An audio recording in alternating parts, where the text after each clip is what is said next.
আহারে চাইছিলে আপার মুখের মধ্যে ফালাইতে যাইয়া পড়ছে নাকের মধ্যে। আমি আমার বেবিটাকে আমি কক্সবাজার নিয়ে আসি। ও আর বেবিরে কক্সবাজার আনছে ভাড়া দিতে। বলো তোমার ফিল কেমন? তোমার বেবির তো ফিল ভালোই হইবে, কারণ সে বিভিন্ন জাতের বিভিন্ন সাইজের খেলা খাইতে আছে। তোমার হাজবেন্ডের ভিতরে এমন কি দেখেছিলে যে তোমার হাজবেন্ডকে বিয়ে করলে? ও আর হাজবেন্ডের মধ্যে একটা জিনিসই দেখছে, আর হাজবেন্ডই ওরে ভাড়া দিয়ে খাইতে পারবে, যে এইটা সময়ই মু চাইছে আর কি, যেরম চাইছে হেরমই আর কি পাইছে। সঠিক বলেছেন, আপনার বুদ্ধি ভালো। গাইস আজকে চলে আসলাম হচ্ছে কক্সবাজার শুটিং করতে। কোন হোটেলের রুমের মধ্যে বই আপনার শুটিং চলবে আপা? মনের ভুলেও কিন্তু বেশি জোরে চিল্লাচিল্লি করন যাইবে না, কারণ আশেপাশের রুমের যদি লোকজন থাকে তারা কিন্তু বুঝে যাইবে ওখানে আপনার শুটিং চলতে আছে। সেজন্য আপনার কি করতে হইবে, রিমোটটা হাতে নিয়ে টিভির সাউন্ড বাড়াই দিতে হইবে, তারপর বেশি বেশি করে আউ করে চিল্লিতে হইবে। কথা কি ক্লিয়ার না ভেজাল আছে?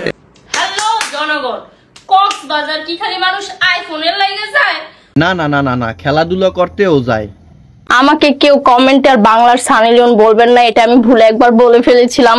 এখন বলবেন আপনারা সবাই মিয়া খলিফা। তুই আবার আমাকে নিয়ে কিভাবে কথা বলিস? তোর কোনো যোগ্যতা আছে আমাকে নিয়ে কথা বলার? না আপা, মোর কোনো যোগ্যতা নাই আপনারে লইয়ে কথা কওয়ার, আর মুই কইতেও চাইছিলাম না, পরে দেই না না কইয়ে থাকতেও পারি না।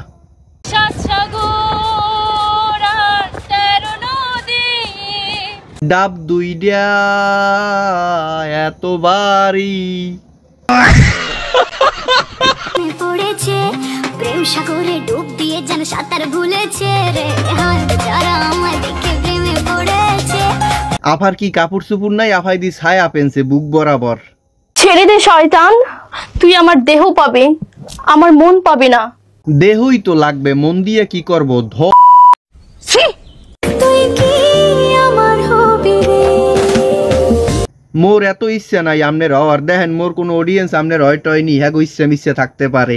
যাদের কোনো ধরনের লজ্জা শরম নাই তাদেরকে যদি আপনি বা আমি সারাদিনও চিল্লাচিল্লি করিয়া গালাগালি করি, তারপরও তারা কিন্তু ভালো হইবে না। বিশ্বাস করেন ভাই, এই সেমরির বাড়ি যদি আমার অঞ্চলে বা আমার গ্রামে হইতে আর 15 মধ্যে লাত আমি গ্রাম ছাড়া করতাম।